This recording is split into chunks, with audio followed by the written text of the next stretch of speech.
গল্পের নাম ছোট্ট একটি প্রদীপ। একটি অন্ধকার গ্রামে ছিল এক বুড়ো মানুষ, নাম ছিল তার রহিম চাচা। কিন্তু গ্রামের সবাই খুবই হতাশ ছিল, কারণ রাত হলে চারদিকে নেমে আসতো ঘোর অন্ধকার।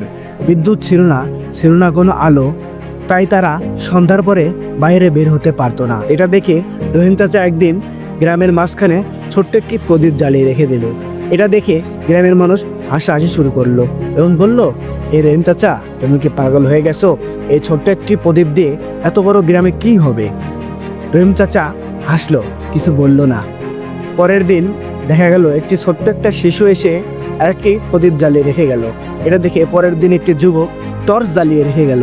এভাবে সবাই একটু একটু করে আলো দিতে শুরু করলো এবং কয়েক সপ্তাহের মধ্যেই গ্রামটা আলোয় ঝলমল করে উঠল। এটা দেখে গ্রামের লোকজন বুঝতে পারলো ছোট্ট একটি আলোই পারে অন্ধকার দূর করতে।